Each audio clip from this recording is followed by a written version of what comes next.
Welcome to the Motivation Without the Hype podcast with your host, Gez Perez. He's an author, high-performance coach, and motivational speaker. This show brings you inspiring messages and interviews to unleash your greatness in life and in business. So let's get started.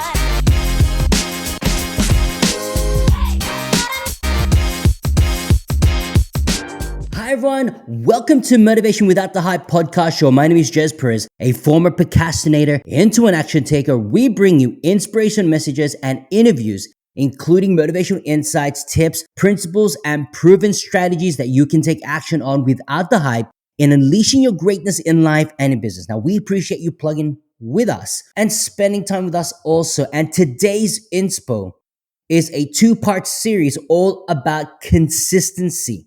So we're going to be talking about growing your brand with the power of consistency and harnessing the power of consistency. So let's get started. So growing your brand with the power of consistency is this. Businesses need a plan in order to move forward, but to succeed, they also need consistency. Without dedication, drive, motivation, and consistency, even the best ideas will fall flat. Now, if you're curious and about how consistency is critical to growing your brand, we are here to explain it in a way that is easy to understand. So number one is consistency and accountability. Now, accountability is a big thing no matter what area of life it is applied to. Now, in business, it's important that your employees or your management maintain accountability for their goals and deliverables and also their outcomes. Creating an atmosphere of consistency also makes it easier to see progress as a whole and hold people accountable for their contribution. Now, number two is consistency and measurability. Now, as we mentioned about being consistent, it allows accountability. Now, it's also a great way to measure the progress of your company, your brand, your projects, and goals over time. By making consistent contribution, it will be easier to measure how progress is made over a certain period. Now, making adjustment will also be easier since we have a very clear baseline for which to view contribution and results. Now, in a business environment, knowing that results will be measured and progress evaluated makes it easier to be consistent. All right. So the next point is this. Number three is consistency and reputation management. Now, when it comes to branding, the company's reputation will be what drives growth. Now, in order to grow or maintain a good reputation in the market, you will need to be consistent. Now, that means a consistent track record of quality services or products. Now, changing gears every few months is the quickest way to damage your reputation. Now, maintaining consistent tactics will allow consumers to grow confidence in your brand even as you add new products and services. Now, consistency in company messaging. Oh, that's the next point. Now, what you say as a company or a brand is important. It's also critical that you maintain consistency in your messaging within your brand and your consumer base. Now, when you maintain a consistent message for your staff, following directions and learning productive habits will be much easier for them. For your customer base or client base, maintaining a consistent message enables them to make informed choices about your products or services. Now, when they know what to expect and understand the message you are sharing, confidence will naturally grow. Consumers are also more likely to share your brand when you maintain a consistent message. All right, so now this is the next part about how can we harness the power of consistency. Now, we already talked about, a couple of points in how you can grow your brand with the power of consistency. Now, how do we harness that? So how do we unpack it and unleash that consistency? Because, sometimes the major problems that we have is that we're not consistent. We go with the flow, we get some good momentum, but when we don't have a consistent routine or haven't built great habits, we fall back to our routine, we fall back to our old habits, and we lose consistency. And that really debunks us. It gives us a setback.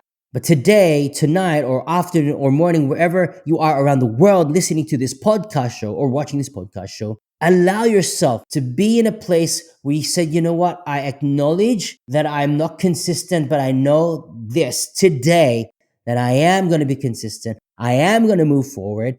And you know what? I made mistakes, but that's okay. I will bounce back and get back into it again. So we need to harness the power of consistency. Now, you probably, stuck in a rut, or, you're unable to do things, or perhaps you're looking to raise funds, or, save for a big purchase, or even buy your own home, or you're on a weight loss journey, and, it's hard to get motivated to drop the weight.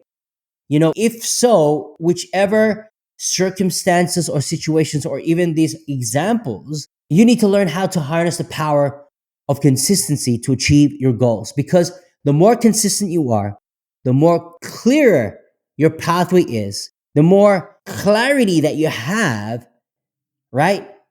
And it's compact. You're going to get confident through your consistency. Now, let this episode not only inspire, but empower you so you can take action.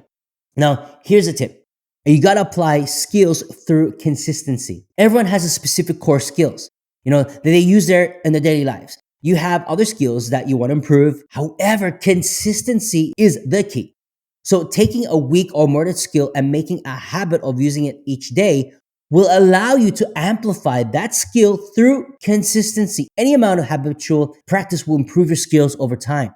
Now, it's a learned skill. Now, by making consistency as part of your day, you will transform your weaker skills into those of a higher level. You got to make consistency a part of who you are. Forming regular habits, no matter how small, can transform consistency into a portion of your identity. So you got to make a habit of forming habits. It can be as simple as setting aside time each day to read the news, or even putting aside time to work on a hobby or project. Over time, you will notice that these habits come without thought, thanks to your active efforts towards being consistent. Then the next point is this. You got to correct mistakes in your routine. Now, no one starts off being consistent perfectly. So you got to start small. You got to build your way up until your habits encompass everything in your life. Now, as you build up your habits, allow yourself to make room for mistakes, because challenges are inevitable. Mistakes are inevitable, but we got to learn from it and avoid it. So you got to keep in mind that you will make mistakes. So instead of regressing, fix the mistakes in your routine instead. Make an effort to plan for external factors that ruin your routine or alter your routine to avoid making the same mistakes. We got to be realistic and use reminders. That's the next point. Now, the main reason why many people fail at being consistent is at their goals. And they're almost impossible to reach. So you got to make goals that are actually within your reach. That's going to empower and inspire you and motivate you, even if it means setting a series of smaller, more manageable goals. So incremental goals, chunk goals, not big goals, but small steps of goals to achieve that bigger picture. Now, this is going to make you measure your progress towards an objective a lot easier. So you got to use reminders. You got to find a way to see it visually. If you're a visual person, have a vision board. If you're a person that's audio, then you got to record and listen to yourself, whatever means it may be, to remind yourself, to see yourself, and so you can keep yourself accountable. If you find yourself hard to stay consistent, then you got to find, a friend or someone you can trust that you can be accountable, because a lot of people, fall on the wayside because they're not accountable to themselves and that don't have any accountability around their sphere of influence. And that's really important, right? So you got to keep yourself accountable. Now, it's the only way you can build consistency, and you got to remind yourself your goals, remind, and do, repeat, and have a time frame, right? I always tell all my clients, and I always say this in my events, is that, it's great to write notes, but you need to put a priority on the notes, and you need to put a deadline date. It's the exact same thing when you put your goals. You got to put the importance of your goals and attach the reason as to why it is important, and then put a deadline date on it. And then constantly, if you've got a goal that you need to reach within the next 3 months, as an example, the next 90 days, then you need to chunk it down to say, okay, what am I going to achieve as a goal on the next 30 days? And how do I chunk it back for a week? What do I need to do for that week? Plan it out, right? And as you continue to build upon that consistency and flow and routine, you don't realize that you've actually achieved your bigger goal. And that's why it's so important. So I trust that, growing your brand in the business or even harnessing the power of consistency personally, I trust that it's not only give you insights, but giving you practical tips so you can take action and you can actually level up on your consistency. So if this episode has been helpful and uplifting, we would love for you to write a review to inspire more listeners to get plugged in. We will continue to provide high value content in each and every episode. If you don't mind sharing this podcast show on social media by inviting others, it would mean the world to me. Every time you tag me, we will get the opportunity to share those posts, and together we can make a difference in the lives of others through inspirational episodes just like this. So there you have it. In closing, continue to unleash your greatness and tell yourself that I can, I will, and I must, and we'll see you on the next episode.